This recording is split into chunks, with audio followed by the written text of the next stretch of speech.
Our topic, if you haven't looked this week at the module, we're going to be looking at, my camera's messing up.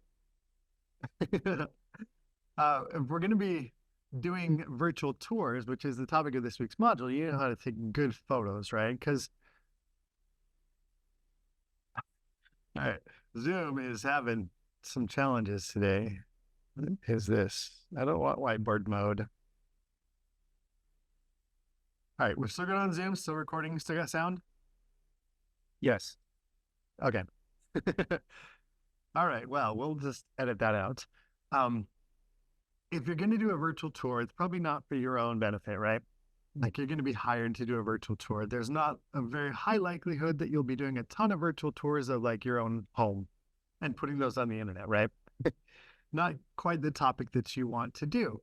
But there may be things like locations, interesting places that you want to just put it on Google Maps or Street View just for fun, like a tourist destination or some cool place you want to show off. But the majority of the time, we're doing this kind of work for clients. Like somebody's going to hire you to do this. And there was a program that doesn't exist anymore called Google Trusted Photographer. And basically, it was really easy to get into. If you posted 50 photos on Google Maps, you were a trusted photographer. And so that was our assignment in the past, is post 50 photos on Google Maps, and you'd be a trusted photographer, and you would show up in their directory. And if you were in when they had that program, you're still in, and you're still listed on their directory of trusted photographers. And I did it, and it links to some of my Street View stuff. So anything I've uploaded to Street View or Maps, people can find it. And I still get emails from companies saying, can you come do Street View photography? Can you put our business on Google Maps? They did a hearing aid clinic not too long ago, a laundromat, you know? And I usually just kind of ignore them or turn them down. But every once in a while, it's like, okay, I got free time right now. It's right next to my house. I got a camera. I'll just go and do this stuff. And, it's $200, $500, $1,000 for very little effort and time. And so if you have these cameras, which you guys all have cameras that are capable of doing high quality virtual tours, well, medium quality virtual tours is what we're shooting for, then you have the capability to earn some quick and easy money and pay off your camera really quick, because it's an expensive hobby to get into. And so you want to make it as much of a self-funded hobby as you can. Plus, it's great for search engine optimization. Like if you want to be found on Google for your Street View tour business, you want to start doing it for real. Doing those tours and getting it on there is going to increase your search engine optimization as well as that of businesses. So if you have a company that's, let's say you start up your own graphic design firm or video services or photo studio or animation or whatever it is that you're going to do, and you want to put your company on Google Maps, that's going to really boost your rankings. And that's why clients will be contacting you. If your stuff is out there, they're going to be contacting you to say, can you do our business, our restaurant, our walk-in clinic, whatever it is. People will contact you out of the blue. If you really want to take it a step further and approach it like any business where you advertise and you market and you go door to door and you call people, you could make a decent income doing this. There's people that this is their full-time job. They go do Street View photography. Set up a contract with the client that says, you pay me, $300 a year, and I'll keep your Street View stuff updated. I'll just come out once a year and do it again. And that's constant income. You just set a calendar reminder, you go out and you do it. And you get a bunch of companies doing that, and you have, some income on the side. I wouldn't say that's a full-time job, just that, but there are ways to make a good living with this. Those typically involve much higher end gear and much higher end clients. So you're going to be trying to work, if you want to make a living out of this stuff, you're going to want to work for like tourism boards for a country, like a Mediterranean island will contact you and say, hey, can you do a tourist video tour and all encompassing package of all our resorts here on the island? And we're going to pay you $50,000, but that's going to be 6 months of work. So there's a whole range of things that you can do with virtual tours and these cameras. We're going to look at like the little bitty stuff today. Okay. Stuff that we can do with our little cameras like this. So first off, we need to take some photos. You guys already said that you're good at taking photos, so I'm going to take your word for it. And we're going to go on past that part and look at editing. So let me share my screen and show you what I got today, if I can. All right, we got screen share. Should be seeing Finder now. All right, so what I did here, I took this camera and I put it on a stand. One thing that's going to be really important is having a stand. So this particular stand, you've seen it in some of the videos, and it's in the shopping list that was at the start of the class if you wanted to get it.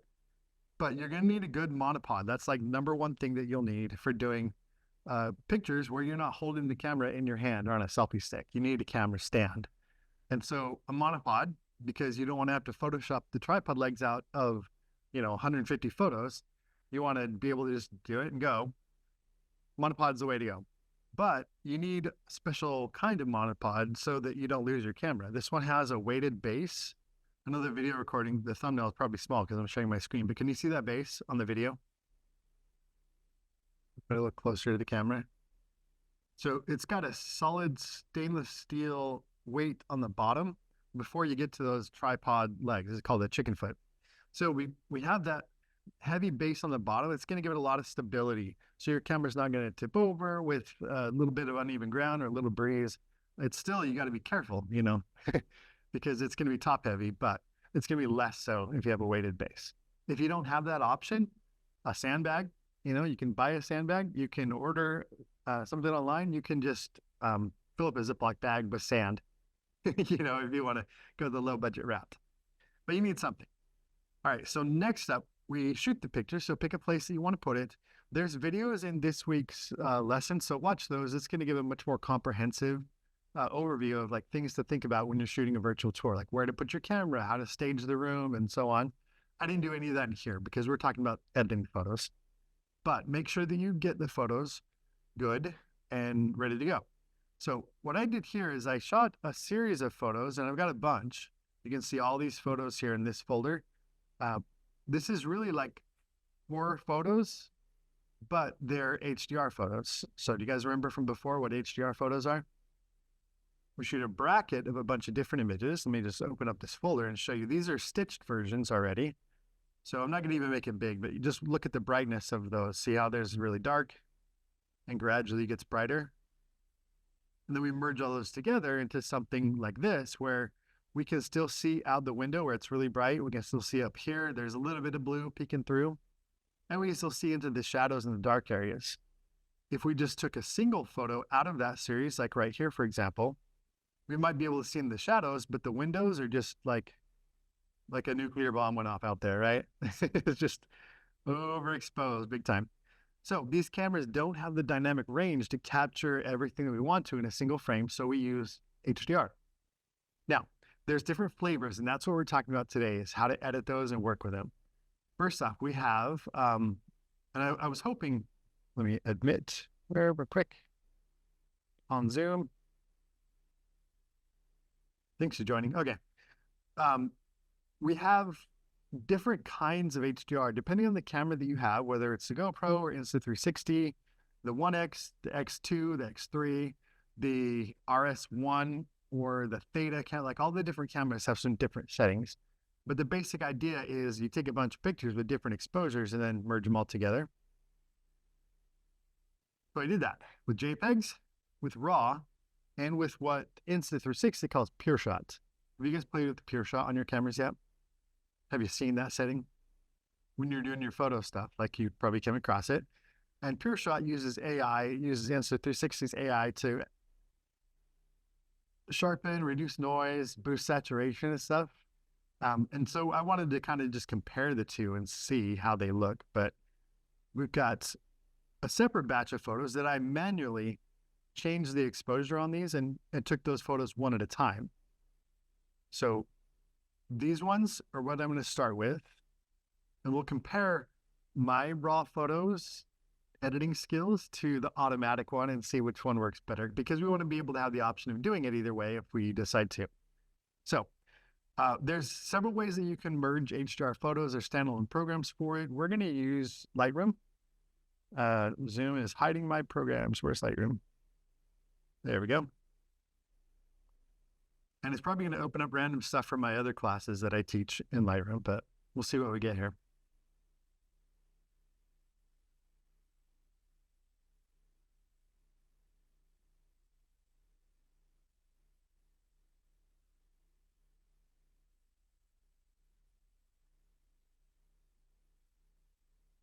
Okay, I think we're good. So I have a blank catalog here. I haven't used anything in it actually.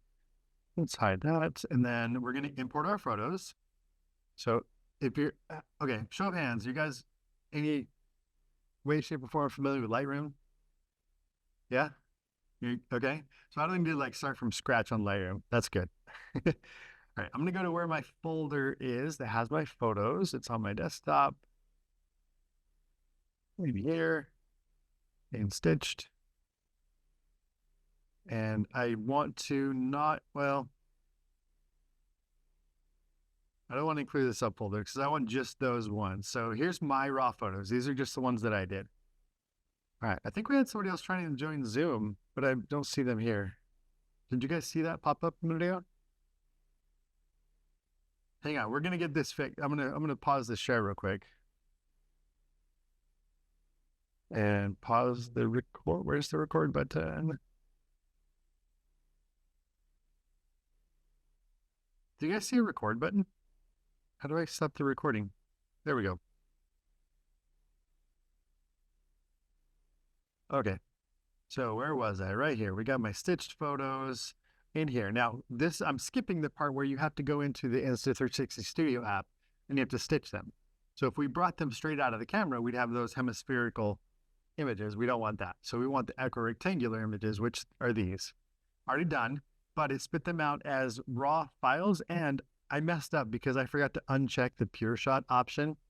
So it still applied their AI even to my raw photos, which I wanted them to be raw. I wanted them to be untouched, but we're going to go with it rather than just reshoot it. So a couple of things when you're importing these photos, we want to turn off any lens corrections and stuff because one, it won't work. But we just don't want to have any of that stuff going on. So make sure that these are turned off. We're going to set this to none. And metadata, I'm not going to mess with it actually. It's probably a good idea to tag and add keywords and stuff to your photos.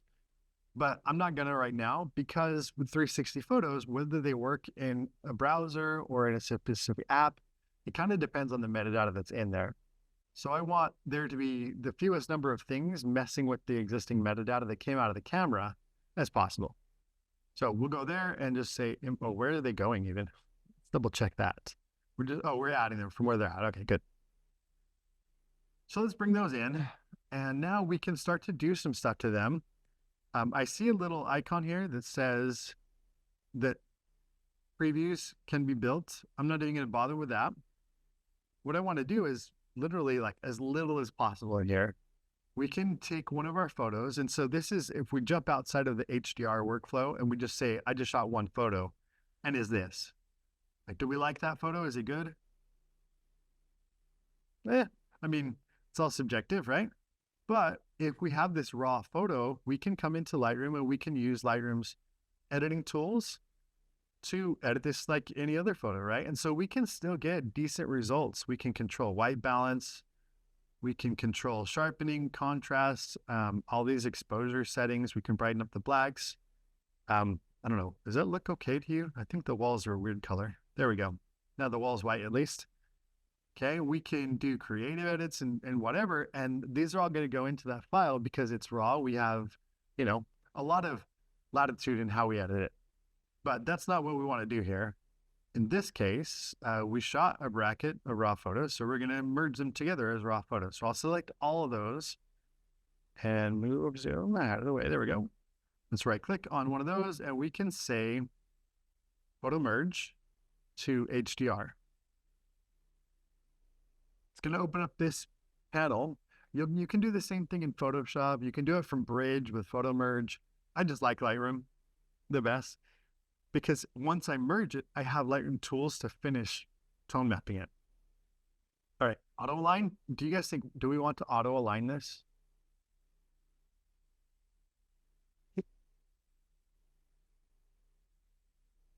Camera didn't move, so we shouldn't need to. But we run the risk if we do use auto align that maybe one will shift just a tiny little bit. Now, on a regular photo, that leads to a little bit of ghosting potentially. Sometimes it may not even be an issue. And there is a setting here to de-ghost. Like we can change the ghost and we can fix some of that stuff on a regular photo. What about a 360 photo that wraps around and there's a part where the two edges of it connect, right? If it's shifted a little bit on one, that's going to be a jarring, very obvious line. So we don't want to use auto align it here. We can use auto settings, or we can just change the settings afterwards. It doesn't really matter, but I'm going to leave deghost off as well. And I'm going to create stack just because that's going to tidy up my Lightroom workspace a little bit. Let's hit merge. It's going to run for a bit. Didn't take too long there, right? And there's our merged photo. How does it look, you guys? Beautiful.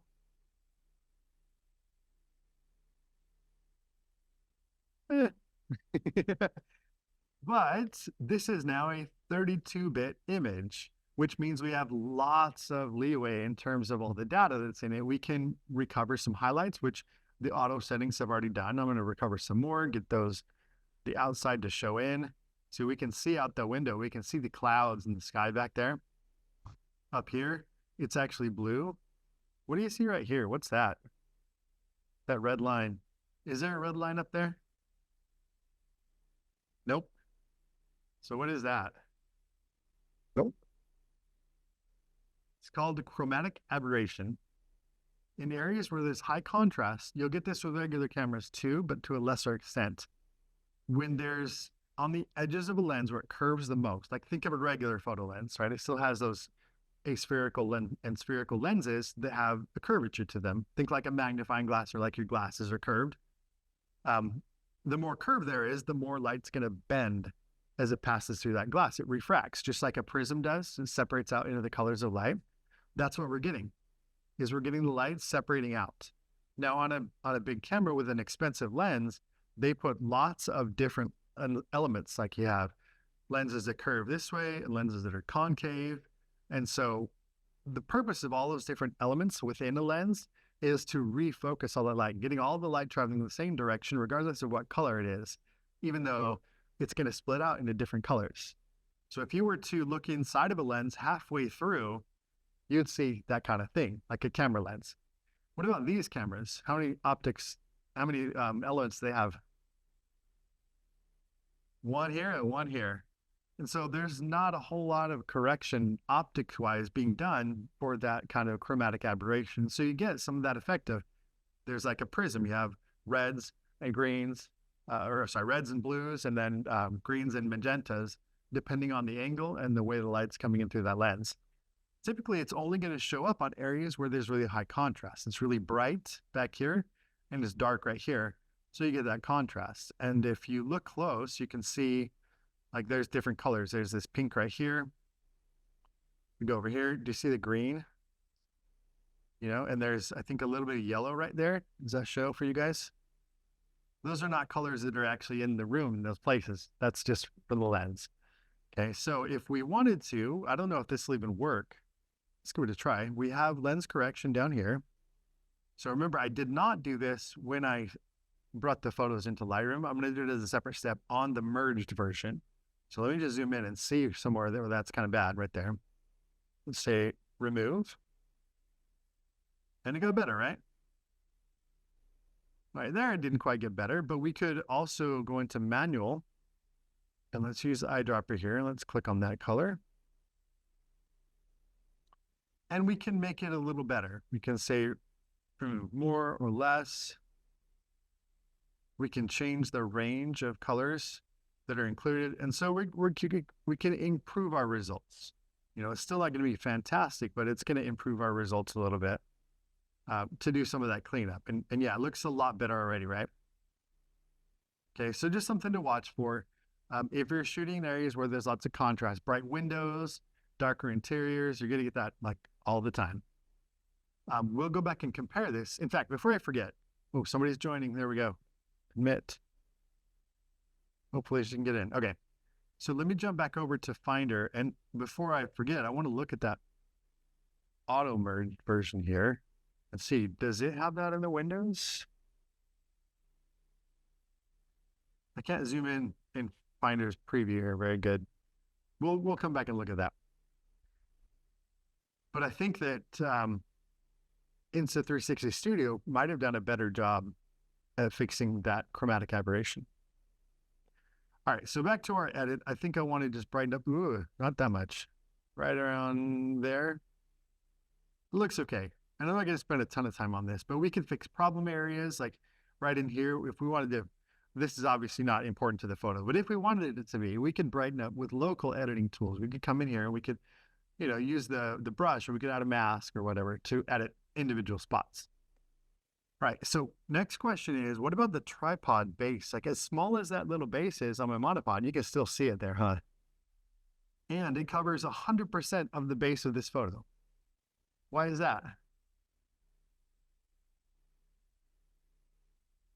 Because this photo is stretched. Right? Where's the base of the photo? The 360 photo, it's down. That's our, what's it called? South pole. Like there's the nadir, right? Or nadir, depends which video you watch, how they say it. The base, the bottom is the nadir. What's the top? Zenith. Yes, that's the zenith. Okay, so North Pole, South Pole. Zenith, nadir. Nadir. How do you guys say it? Hey. Nadir. I try not to say things either that I don't know how to pronounce. But yes, okay, that's the thing we're talking about. So the entire bottom of the photo is that one point in space. It's the South Pole or the nadir. Okay, and so we want to fix that kind of thing. If we were to use cloning tools here, that's going to be a lot of work to go all the way across the whole bottom of that photo. Plus, any of that work that we need to do, it's going to be dependent on, well, looking good is dependent on matching the pattern in the ground. This pattern, this concrete in here, it's not too difficult to match, but let's say you're shooting this over tile or wood grain or something, and you're trying to match up this spot perfectly with the pattern over here in this spot. That's going to be impossible. There's no way you're going to do that. Okay. So any cloning stuff, we want to do it in the right place. And this is not the right place. Lightroom isn't the right place to do that. Okay. So we just did this to merge our HDR photos.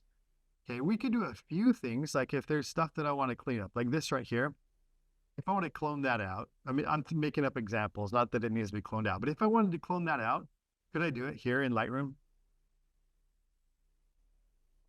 I do. I have tools that could do that. And it probably won't be that big of a deal because there's not really a pattern here to worry about.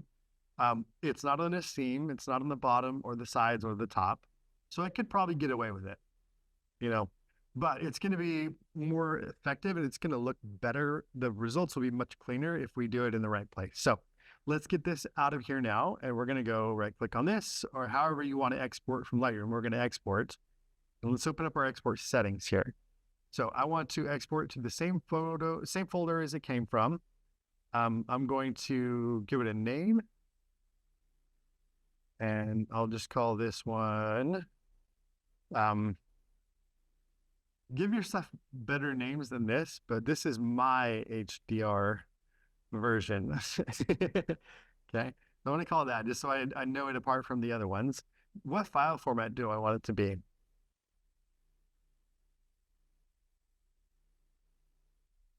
What do you think, guys? Anybody have a preference on file formats?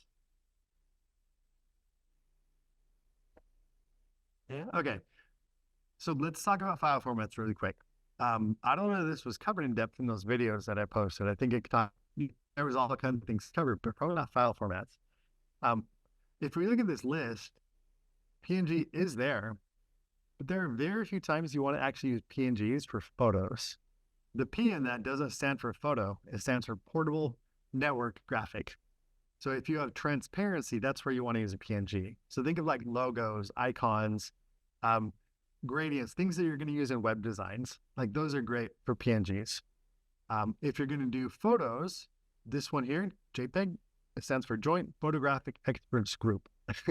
Not that you ever need to remember that, but remember the photographic part because that might help.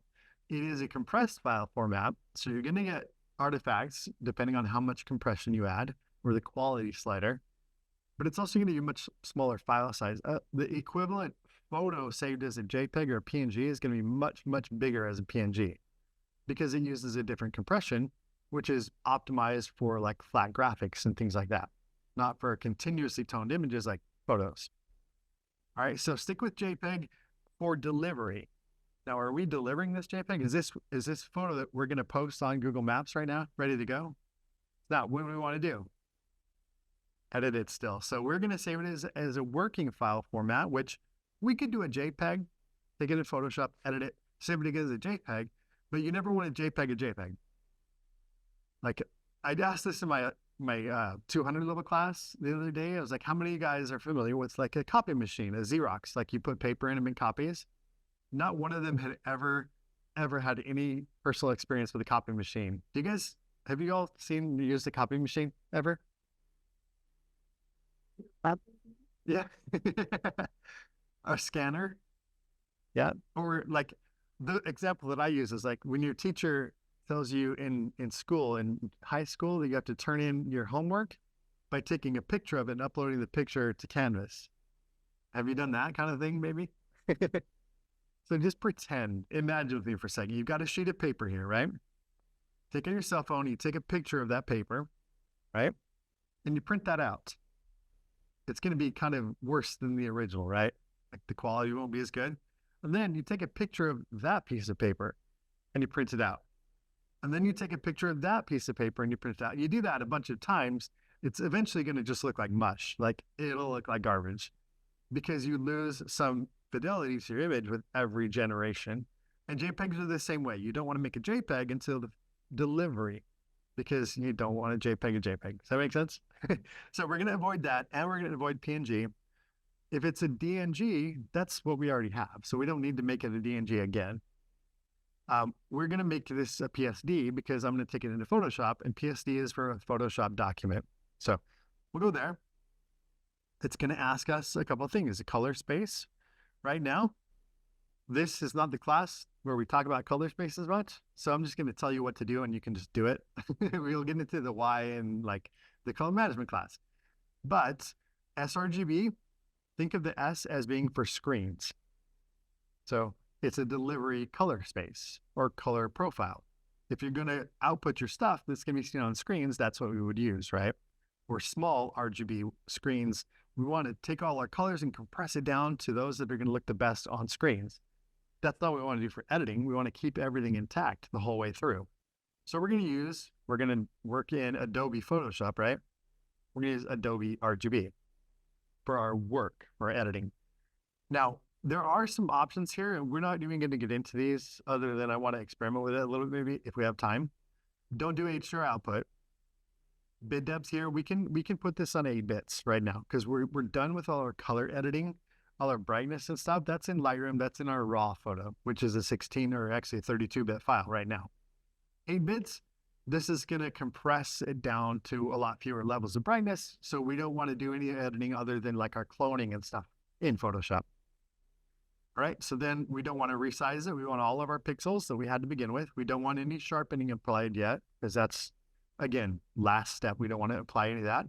Metadata, I want to have all the metadata there. Remember, we want to make sure that nothing is pulled out of there, including location info.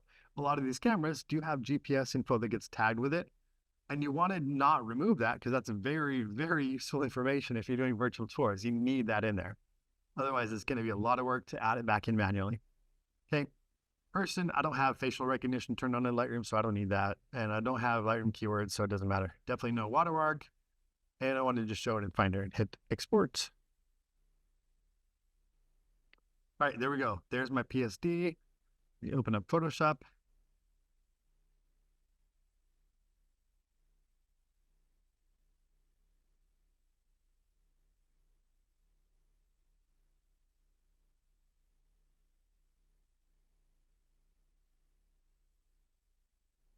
All right, I'm going to take that photo and drop it in Photoshop now. And here we go. Sorry, my stuff is a mess because of my other classes. Let's put that somewhere else. All right, there's my photo. I still need to clone out the tripod legs. I need to get rid of those.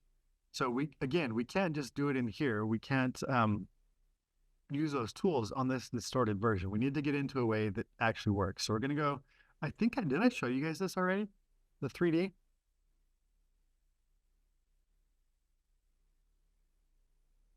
Wait a minute. It's going.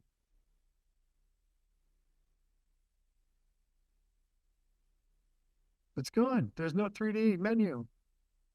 Oh no. Is it in the share? No.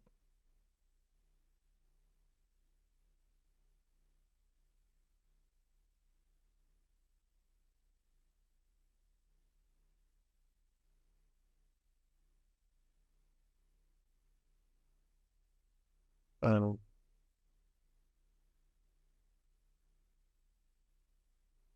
well,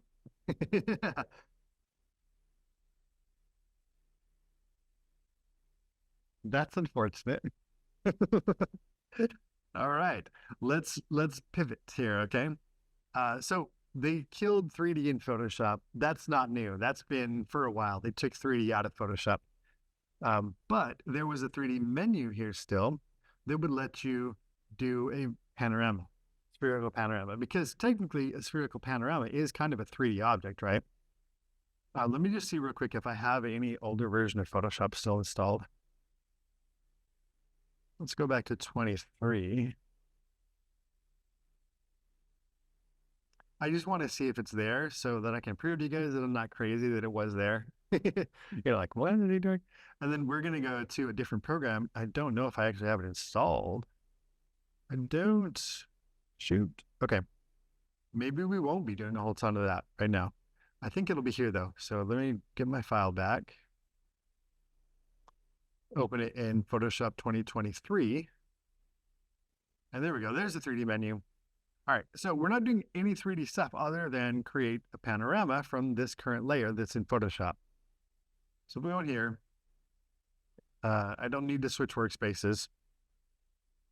Yeah, I know they're being discontinued, but you shouldn't have taken out the panorama. All right, so you guys can all still get Photoshop 2023, but now it lets me have a really laggy, unintuitive navigation in my panorama. Now, think of if we have to clone out the entire base of a photo versus this, which one's going to be easier? This is way easier, right? For sure. So I can just grab like the, let's try the AI one for fun, right? What is this tool? Where is it? The remove tool. Do you guys know? It'll be under here. Oh no, that's in the 24 version. I'm on the old one. All right, that's okay. We'll just use the healing brush tool. I'm going to sample over here somewhere where there's a similar texture, and then I'll just paint this out. Come on, Photoshop. Photoshop is embarrassing me today. I am disappointed. Maybe the patch tool will work.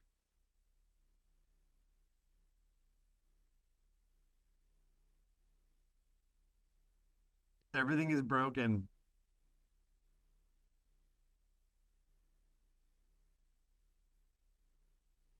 Like it started working, right? You see that? About spot healing. We want to get all the shadow of that and everything so that it doesn't leave a weird texture. So it's good to go a little outside of the boundaries of where that was. Make sure you get all the shadows. There we go. That's a little better. Now that's not perfect, but it's okay. You know, not a lot of people are going to be spending a ton of time staring right at the bottom of the 360 photo. So it's good enough for what we're trying to do. Okay, so we're going to take that, and now that we've got it, we're going to go back into 3D, spherical panorama, and we can say export panorama.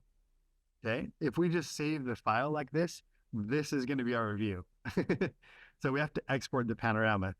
That's going to put back in all the metadata that it needs to have. I don't want it in the cloud. Nope. I want to put it back on the desktop in my photo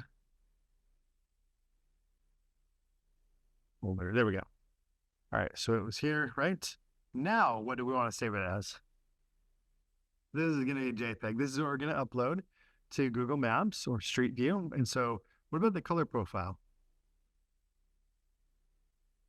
sRGB should be what we need to use. So let me back up and hit cancel. We're going to go up to edit and convert to profile. I turned mine red because I use it every time. And if it's not red, I forget about it. So convert to profile. We're going to change it to sRGB and hit OK. Now we'll go back here and try it again. Spherical panorama, export. Save it on the computer. And what's going on? We don't want to embed that color profile. What did I miss when I did it here? Did I not hit OK or something?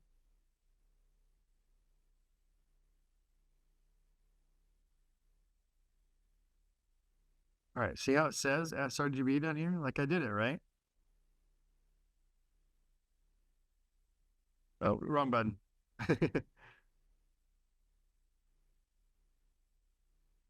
Don't show again. Huh. Well, I don't think I can submit a bug to Adobe about this because they're like, no, it's already gone. There is no 3D. So we're going to move on. After class today, I'll get on my office computer and I'll do a similar version of this process using Affinity. Affinity is a great Photoshop competitor. In a lot of ways, they're better, especially when it comes to 360, because obviously, as of the 2024 version of Photoshop, there is no 360 in Photoshop. So that's a bummer. Affinity will do a great job with it. It's very cheap too. The whole Adobe suite, you know, you're going to pay $20 a month just for Photoshop on a subscription that's not a student license. That ends up really quick. Affinity, I think I paid maybe like $30 for it. But then I was like, this is cool. And I really want to support anybody that's offering competition to Adobe's monopoly. And so I bought all the software they make. And it's perpetual. It's not a subscription. So it's beautiful. Anyway, I guess we're just going to go ahead and embed. Well, we'll leave that unchecked because I did make it, you know, the right thing. All right, let's put it back where it belongs in here and make sure we give it a name. If we're uploading this somewhere, we need to make sure that it's named properly. So this is going to be, I'm going to just name it the name of this room, the Applied Arts Pavilion Room 220. And this is center because that's where I took the photo. You might want to get pretty convoluted with your naming structure if you're doing a tour that involves multiple locations, you know, and say this is going to be shot 1 on east side of the room, shot 2 on the east side, and then that's like doing a grid here. Those are all east ones, and then you have center, and then you have west, and so be a little bit like be really particular about your naming because that'll save you a ton of effort down the road. And another thing that will really help when you're naming your files is think about where you're going to go with it next and how you want to sort those. Because you can give it as descriptive a name as you want, but your operating system is going to sort it alphabetically or by time, right? So, or numerically. What I like to do is just say 1. And then it's got a name that makes sense to me. And it's also got a number that makes sense to the computer.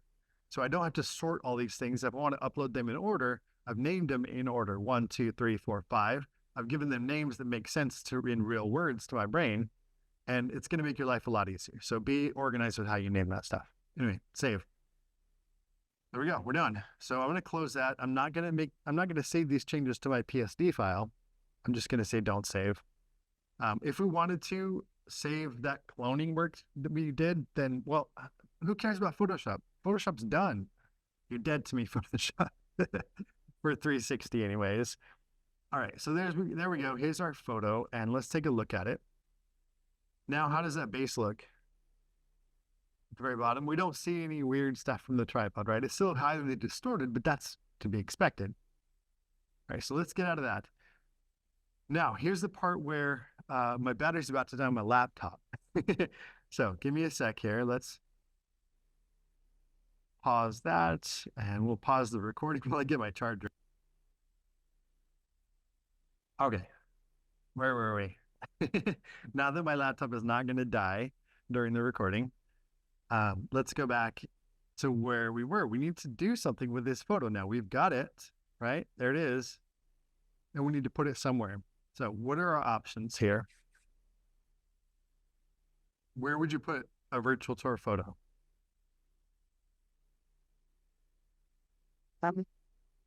No, like where would you see a virtual tour? Like where would this photo live on the internet? Website, online, tour. Yeah, it's going to be on a client's web page, like built into a virtual tour player. It's going to be the easiest, cheapest, freest ways is put it on Google Maps. Okay. So that's what we're going to do right now. The reading this week is going to talk about different platforms for creating virtual tours that have interactivity and all that kind of stuff.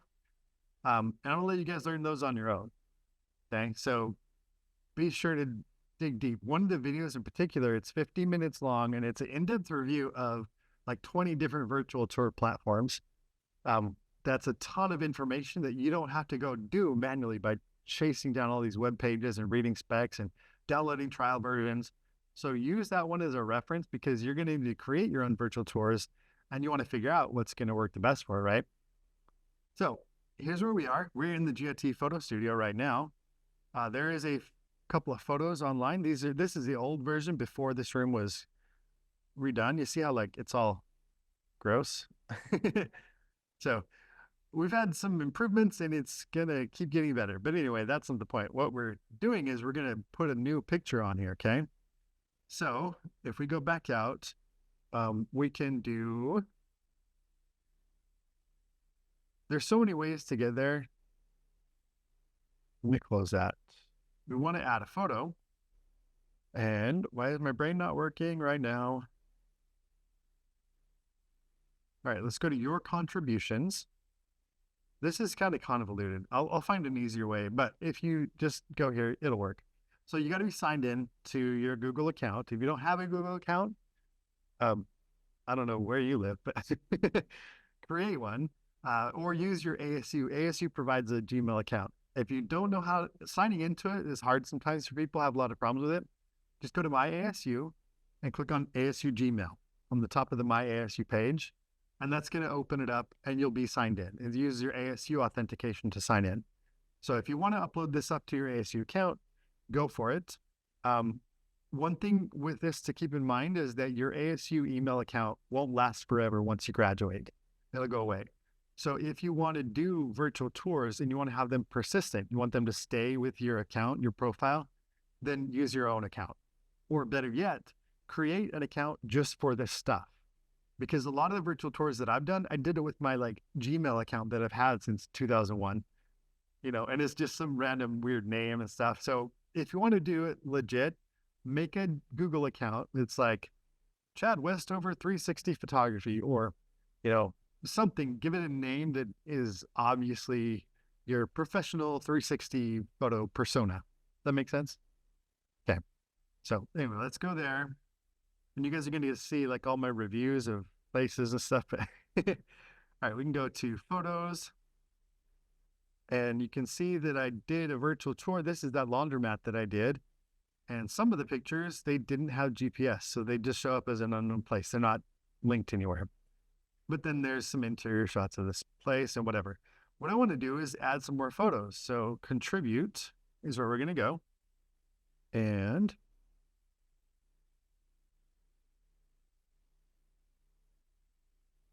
am I in the, no, why is it, you guys, I'm struggling today. I apologize.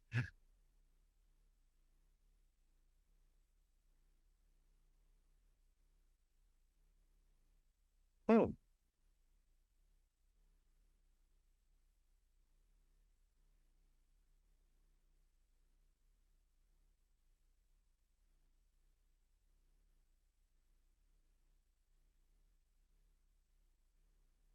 all right. I'm drawing a blank. Who's watched the videos already? Anybody? I did, but it was last semester. So things change and I don't get enough sleep. So ignore my dumb silence here for a bit while I figure it out. All right. What do you do when you don't know something? Google. What's the point of this class in addition to 360 photos? Like I say it all the time in the writing on the assignments and on the reading. 3 words. Figuring stuff out. Like that's the name of the game here because it will change. Like Photoshop's going to cancel 360. Google Maps is going to change where you go to upload photos. So it's just going to change. So get used to Googling stuff. All right. So how to upload 360 photo to Google Maps. All right. This is the AI thing, and it's often kind of outdated. So we're not going to use the Street View app. We're not doing this from our phone. We want to do it from a computer, right? So we could work around. I know I could take this photo from my computer. I could send it to my phone via the Dropbox app or some other app. And then from my phone, I could go into the Street View app and do it there. All right. Yeah, we don't want to do this. There's going to be easier ways. So how do I upload?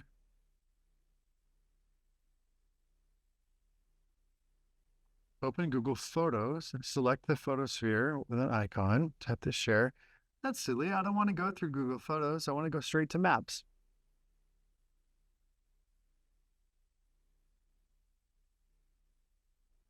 All right, let's look at the official option here. All right, so we don't need to worry about creating it. We already did that. We want to publish.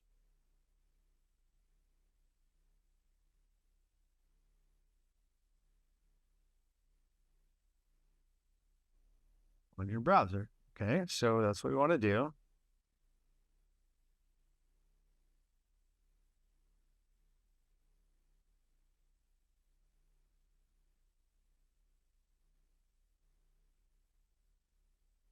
Okay, open Google Maps, select a place, click add photo. All right, I did that and it wasn't there, right? Did you guys see that? All right, let's go back to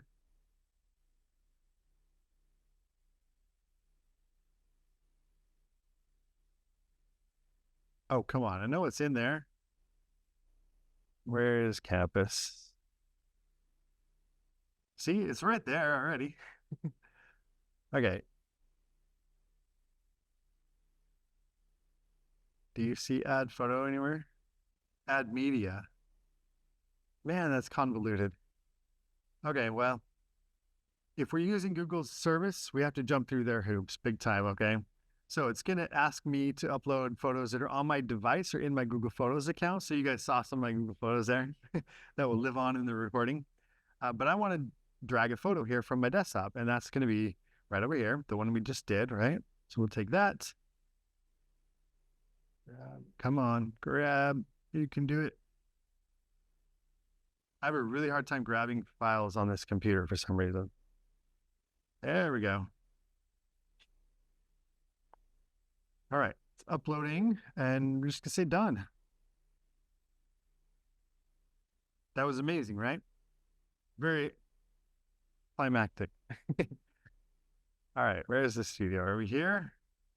Okay, now let's go down and see. Is it going to show up right away? Probably not. So there's Add Media now. Was that there before and I just missed it?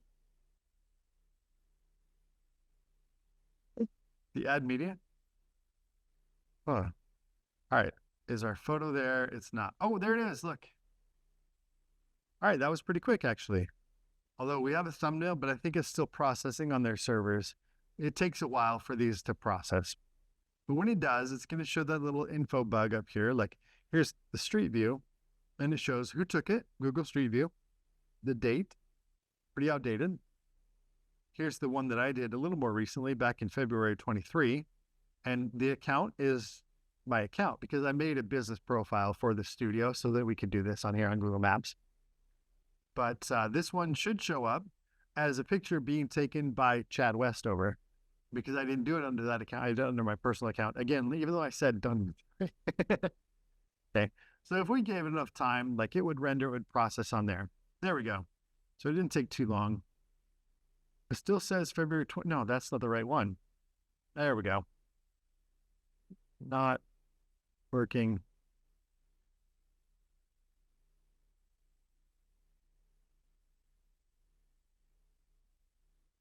Yeah, it's just, give it a day. Sometimes it'll take a little while. But that's the process of getting your stuff onto Google Maps. Then it's officially in the public domain and it's, out there for anybody to see and use. So be aware of what stuff you're showing. Be aware of locations that you're going to. Don't put sensitive stuff on there. I had a student who worked on a military base where they did intelligence, and she didn't obviously take any pictures there because she knows about operational security through her job and clearance. But that's the kind of place where you take pictures of that, you're going to be in really big trouble. So like areas that you want to avoid, like security line in airports, like stuff like that. Obvious things that you want to watch out for. Don't go do a business without like checking with them first. Be like, is it okay if I do this here in your business? If they've hired you to do it, then yeah, you're all good to do it, of course. But public places, try stuff out. Businesses of friends, places you go, like you have a favorite restaurant where they know your name, go in there, be like, hey, I have an assignment for class. Can I use your spot? And you guys will be on Google Maps as a result. Cool. Want to give me free lunch too? Okay, so you've got options for this kind of stuff. But let's go back to the assignment or the Canvas and see what we have here. So your assignment, the virtual tour photos, is to one, pick a location. We just talked about picking a location. Choose the time of day that you want to do these photos. Like if you look in the studio now, it got really bright outside that window high. That's going to make these photos even more editing intensive. Like it's going to be more challenging. So be aware of what place you're working in and what time of day. Like if you're working in a place like this room that has windows on both sides, we might want to wait until in the evening when the sun has kind of gone down behind the other building, because then we're not going to have any direct sunlight shining in the windows. It'll be bright, but it's not going to be direct. Maybe if it's a certain kind of thing, let's say a student before they had a kind of a bar hangout place that they wanted to do a virtual tour of, and they went in and they did it during the day, like in the morning, early morning lights shining through the windows, which is nothing like the neon lights and atmosphere of that place when people actually want to be there. Like, it's a completely different look and vibe. So think about that, what you're going to do. Take your photos. Now, again, it's going to be relevant what we talked about today with editing your photos. That's why we're going to go back and circle back to the comparison, but you've already done some steps to figure out what are the best settings and what will give you the best results on your camera. So with regard to noise and grain and exposure and all those kind of things. So you're going to use that knowledge and take the absolute highest quality photos that you can for these. If you just take a single JPEG in a place like even here in the studio where it's not too dim, it's going to look pretty bad because those windows you saw, they're going to be blown out. Things are going to be dark. There's going to be lots of grain in the shadows. So take your time and capture really good photos. Merge them, stitch them, straighten them, clone things out, adjust color, contrast, white balance, all that kind of stuff to make them look good. All right. And then put together your tour. So I save you a little bit of time because I'm making a recommendation for the platform that you should use for your virtual tour. It's going to be in the videos. It's in the reading. It's free. So that's a big benefit to using Kuula. Don't just jump straight into that. Like learn about the other ones too, because you'll find there are benefits to each. And Kuula has some limitations. So be aware of what those are before you get going on this. Some of the ones that he'll talk about in the video are Matterport and Cupix, 3D Vista. Don't use those ones for your virtual tour. We're going to get to those next week. Those are actually going to be creating 3D models, which is beyond what we want to do this time. Okay, so we'll get there. All right. And then here's what you're going to be turning in is a link basically to your virtual tour. So I can click on it as a user normally would, wherever that's posted, wherever it's going to be. I can click on it and I can just go view that virtual tour, functional, working, great looking, easy navigation, logical navigation from one place to the next. If it's in a house, for example, it doesn't jump from the front door to the back bathroom, It needs to have a logical progression and arrows that let you go, hotspots that add information and tags and so forth. Okay. You're going to do a short screen recording where you talk about your process, pros and cons of what you used in terms of software, your editing workflow, shooting, and what you learned from it. So like your thoughts on it. And then that will be each link. So there's 2 links, 2 URLs that you'll turn in for this assignment. All right. We're getting into some of our bigger assignments here. This one's worth 50 points. All right. We're going to talk about next this assignment here. As you saw today already, things are kind of a mess with Google. They are a big company that they do what they want to do. And if you haven't followed Google for years, you may not be aware, but they love to start things and then cancel them. Right? Can you think of anything like that? Adobe. Yeah. What was that social media they tried to launch? They had their own social media platform for a while. They started up and they're like, nah, never mind. and they have how many different like video chat things, like Google Chat, Google Hangouts, Google Meet, and they're all like, oh yeah, whatever. So they're pretty like you can look online and just see like all the products that Google has canceled. It's a long, long list. And back in the day, they were really, really supportive of 360 creators and content like this, whether it's video, stills, Street View, Google Maps. Less so now because, I don't know why. Why bother? Didn't take off as much as they thought it would, I guess. But anyway, what I want you to do is try this out. This assignment will likely lead to some failure to a certain degree. But you saw that I uploaded a photo to Google Maps, so I know you can all at least do that much. So step one is definitely do that, okay? Step two is the Street View part, and we're going to test that in class today. We won't be on the recording here. We're going to go outside and do it. But I brought in the camera. I have a GPS remote, so it's going to tag the GPS data to the camera data. We're going to walk around campus, and we're going to put hopefully we're going to put our little walk around the sidewalks on Google Maps, and we'll have something newer than 2017 to show on Google Maps when people come to campus. All right, so try that out. On this part two, if you want to wait until after class today when we're the guinea pigs, I'll update on here if it actually will work or not. Because literally from 1 week to the next, it could be different.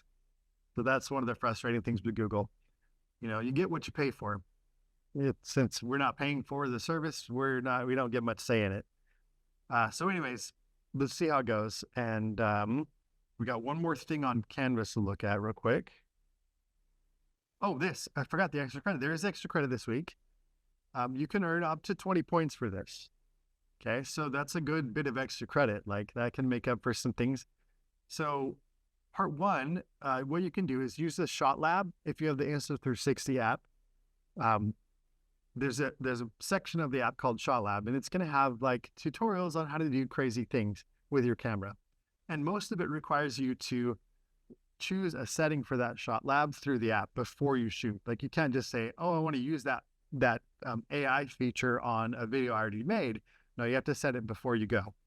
So go through that and use some of that kind of stuff, okay? In level 2, the 20-point option, you can read all this stuff. I don't need to read it to you. But you're going to make a story out of all that stuff. So it shouldn't be just a clip or clips, 5 unique clips.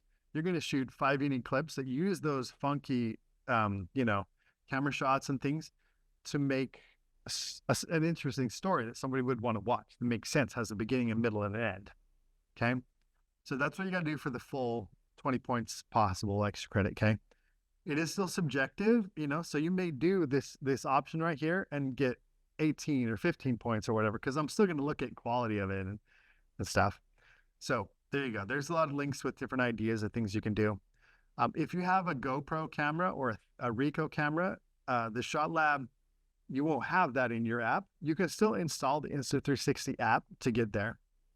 It might be just in a browser. Yeah, no, it just describes what it is. But yeah, you can't use the Shot Lab stuff unless you have the app. But it can do stuff like this. Like a lot of it's kind of weird stuff. But like this, if you want to do vacation stuff, you're traveling, you've seen all these places, you get one of these every spot you go. And then you have a cool little Instagram reel. I mean, this is fun and unique. So a lot of this stuff isn't going to be used for professional work. Do you guys remember the assignment where you had to clone yourselves? What if you could have just pressed a button? Okay.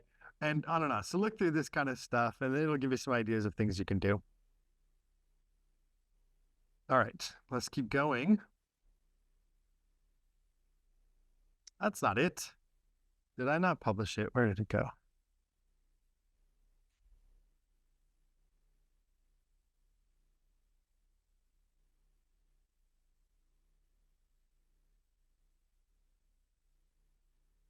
Oh, it was before. This one here, final project is approaching. Our final project is going to be due at the end of class. The deadline, I don't know what I'm going to make the deadline exactly. There's a couple of things that are up in the air about that still.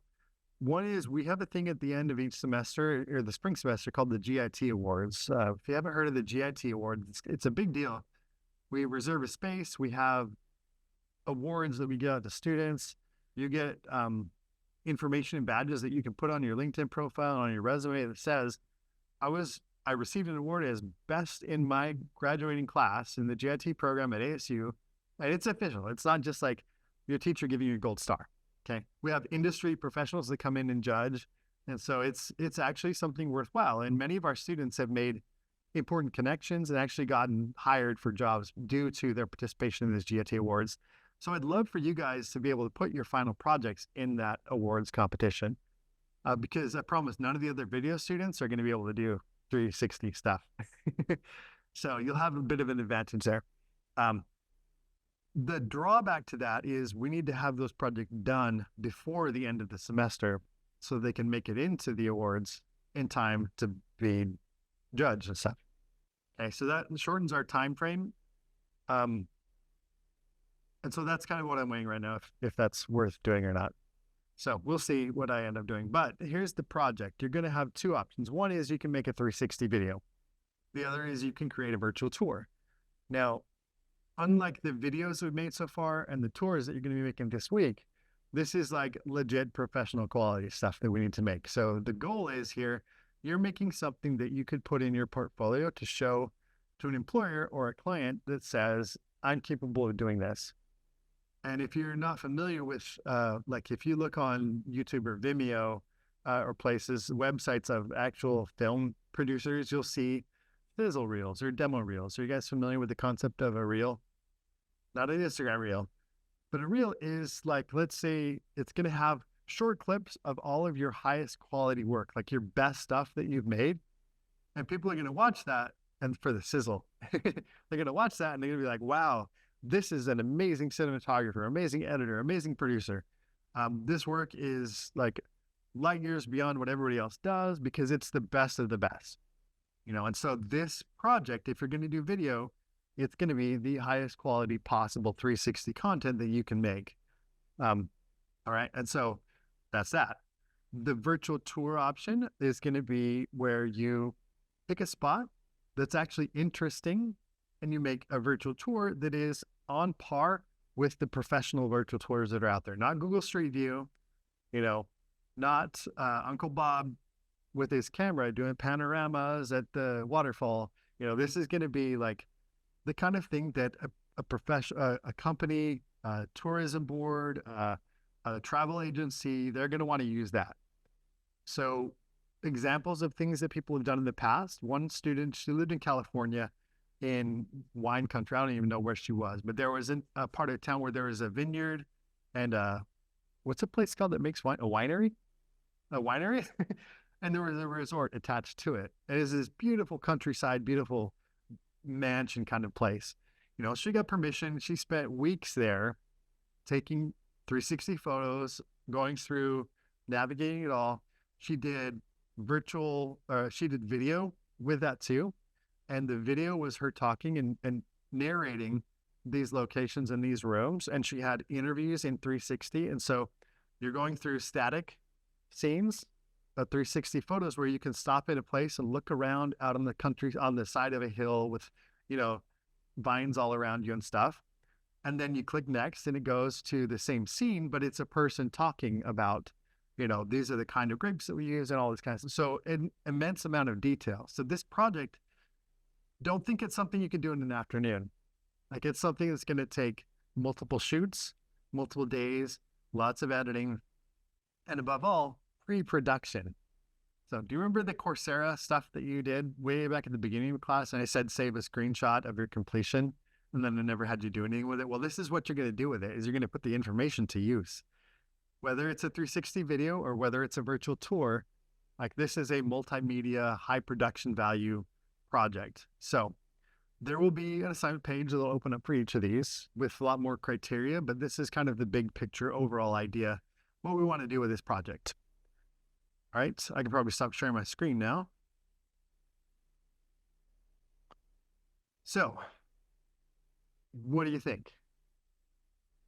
You guys like, great. I didn't know we had a big project coming up.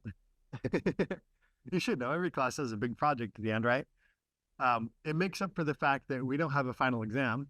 So when final week hits, you're done. There's no final exam in here. You don't have to come in after that. But it is a big project, and I really will be looking for like high quality, high production value stuff. I want to work with you on these projects too. So it shouldn't be just like you read the assignment and then at the end of the semester you turn something in and I never heard a single word about it. Like we're going to be talking about your projects throughout. So next week, it'll be more interactive in class. Instead of me talking a bunch, we're going to go around the room and you guys are going to talk about your ideas and your planning progress and what steps you've taken to start getting ready to fill. Because how much time do we have left this semester? Do you know?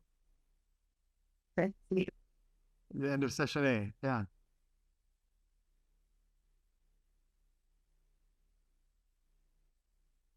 So today is the 7th.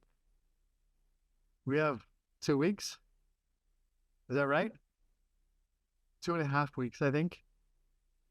There's not much time left. So we got to get cooking on this. The point is, between now and next week, I don't want you to just like think, here's an idea that I can say next week. I have an idea of what I want to do. You need to like put stuff on paper, timelines for when you're going to shoot stuff, where you're going to go. You will need to have talked to the people that are going to be involved with it. Figure out when you're going to shoot and what you're going to shoot. Do you need to worry about audio? Like what platform are we going to use to host this? Is it going to be a YouTube video? Is it going to be a static virtual tour on a hosting service? Like there's a lot that goes into this and our time is rapidly approaching. So not to add anxiety and stress on you for all the other stuff that you have going on too, but this is a big project. Don't wait. Don't put it off. Okay. All right. What else? Oh, we were going to compare our photos before and after my edit versus their edit, right? So let's share my screen again.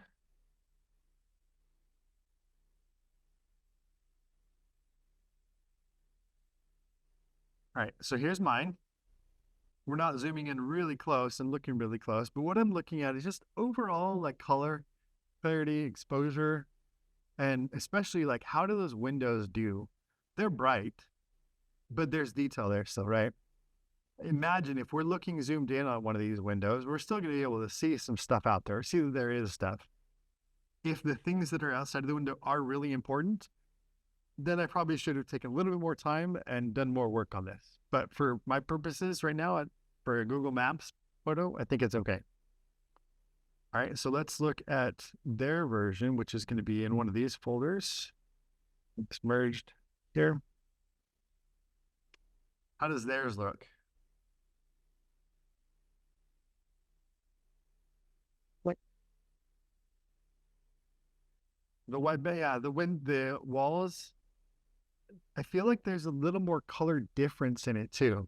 Like if you see right here where this overhead light is hitting the wall, it's kind of yellowish. Over here where that light is less, it's kind of bluish. So I feel like you see that more. And let me look at one of the other auto version ones. I know, yeah, okay. What do you notice about color in this one? Look at those chairs.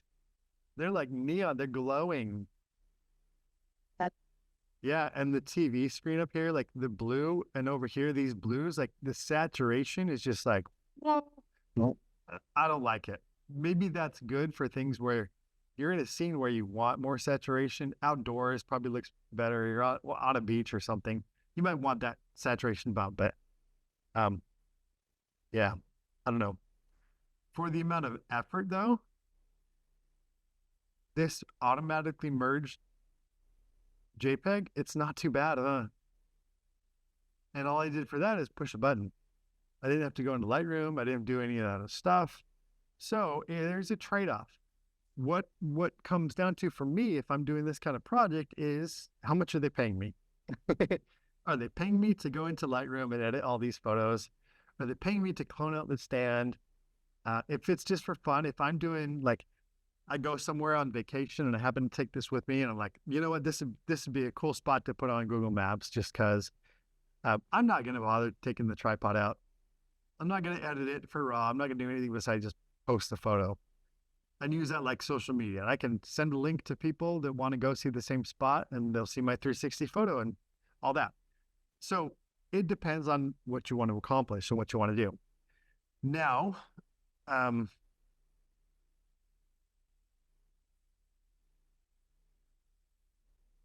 much more do I want to show you today? Let's see. Back before these 360 cameras, there were 360 photos. Like Street View was around before everybody could get a 360 camera on Amazon. How did that happen? Panoramas, exactly. Have you guys ever done those? Yes, like 360 panoramas? Yes, with what? With your phone, with a camera? With your phone? Yeah, okay. So if you have an Android phone, instead of, I don't know if iPhones do this or not, but if you have an Android phone, you just go into your camera settings and there's a setting called Photosphere. And it directs you what to do. It's like a panorama. You stand in one spot and you point your phone, over there, and it tells you move over here. You go doot, doot, doot, doot, doot, and you just spin in a little circle, and then it says go up. And so you do the same thing in a circle, up, and then you do down in a circle like that. And then you jump backwards a step and you point the phone straight at the ground where you were standing, and it actually will stitch together a decent 360 photo out of all that stuff. And it's done with just your phone. So quick and easy. The quality, never fantastic, especially because most of the time there's people moving around you. And so you're going to get like a floating arm over here, and then somebody's foot over there. And then somebody has two heads. And so you get these weird panorama stitching artifacts, which are not great. But, for some kind of things, it's okay. It depends how much you're getting paid. If it's a paid job, you'd never do that, right? Okay, so let me go over to some other Google Photos real quick.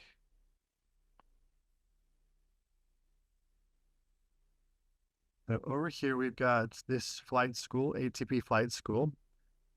They wanted me to do virtual tour of their spot. So let's go on Google Maps and we'll grab this little Street View guy here. Drag him over and we can see, I think I showed you guys this before too. But let's jump out here into this is their hangar. All right, so in this scene, oh, thank you. Then I zoom, share screen.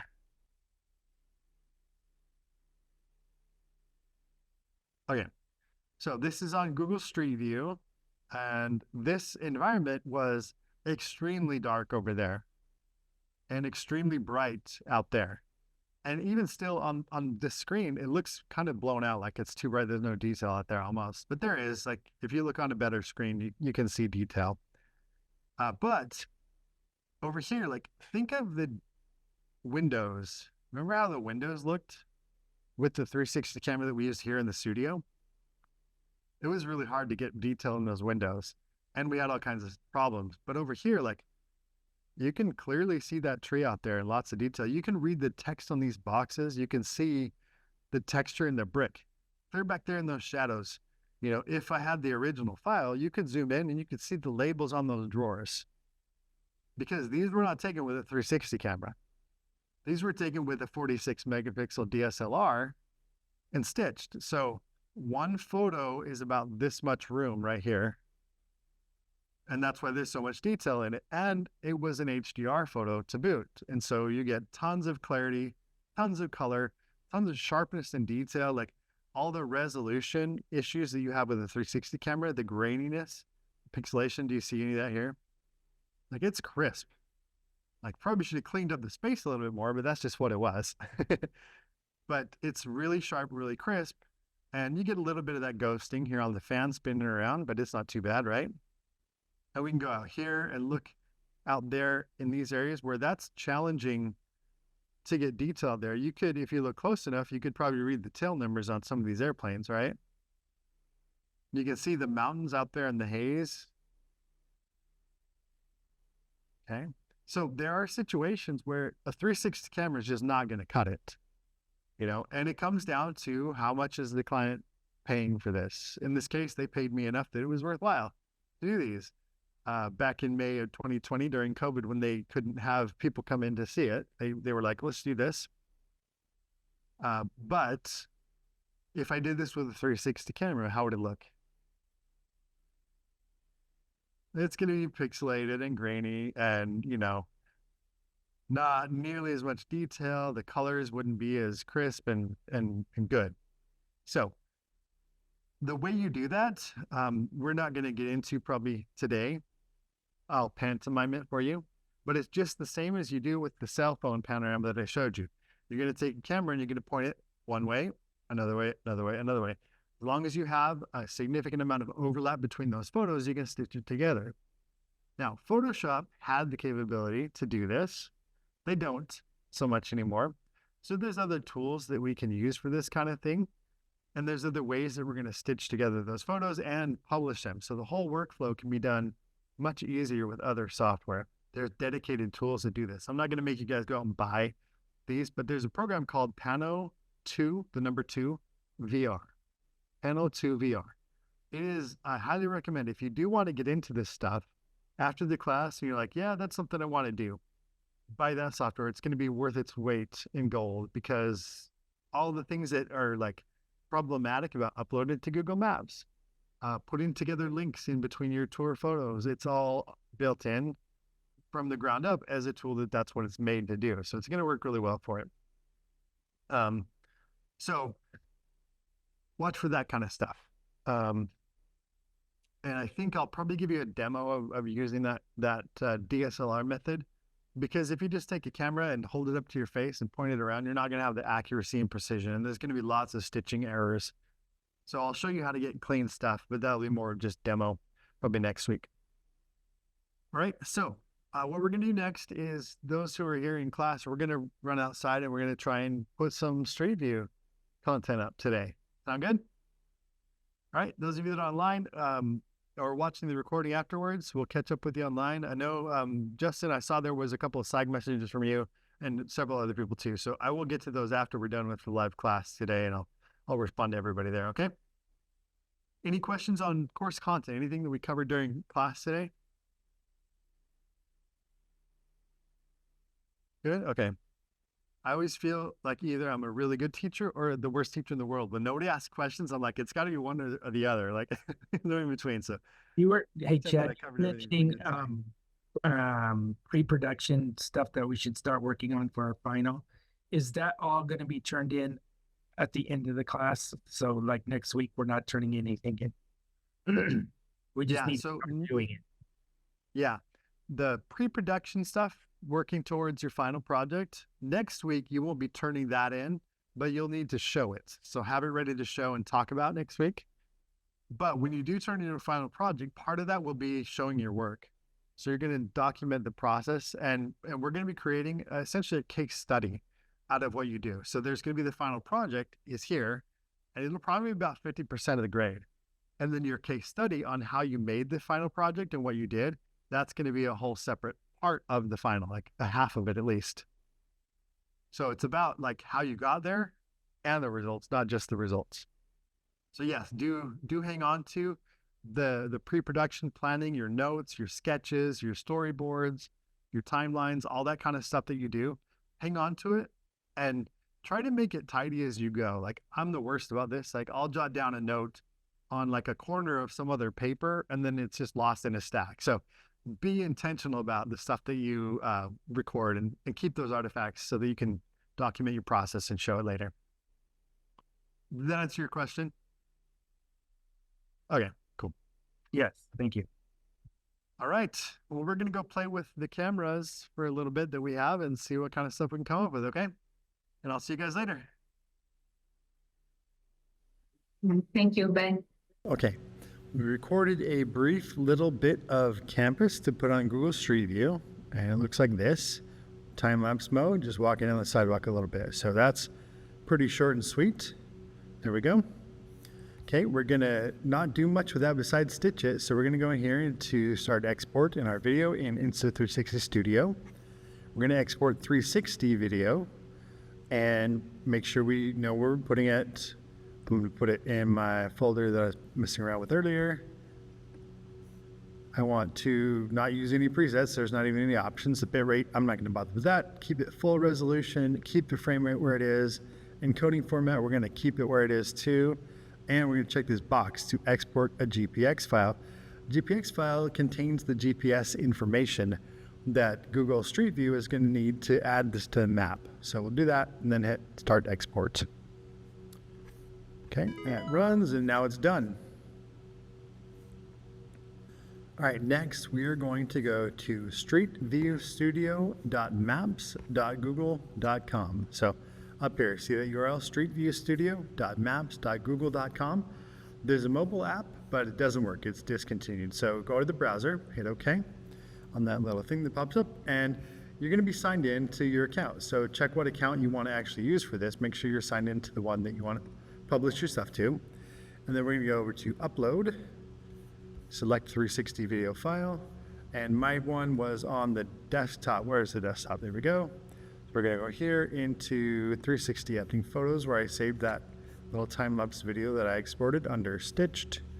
And let's see where it is. There's my little video file that I stitched out. Hit open. And we get an error. What's the error? Please review your files before uploading. No GPS data was found. So we also need to have GPX information. So upload GPX file. Okay, and remember we checked that box to upload it, and there we go. There's that GPX file. Hit open. All right, ta-da, there we go. Now there's stuff. We hit OK. And it's uploading. We get this running here.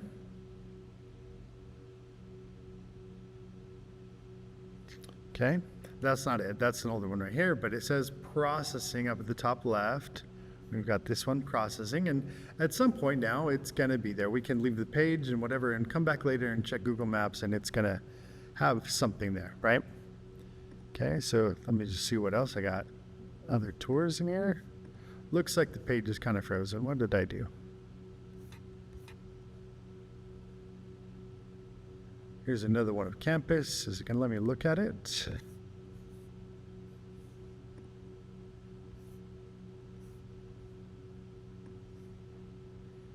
Not so much. There we go. There's our street view. So here's another one. This is part of campus. Seems to be broken. Yeah, I'm not really impressed with Google's software skills right now, but stuff is there. Check it out. You can upload something. Now the trick is it doesn't work on mobile because it doesn't give you the GPS data embedded in the video like it should. So you have to go through the Insta360 app, which I've closed already, but go through the Insta360 app, make sure that you render it out with the GPX file. Okay, then when you go to streetviewstudio.maps.google.com, you'll be able to upload both the video and the GPX file, and it should work. So we'll check back on this later and see that it went. Yeah, we'll see. So, all right, take care.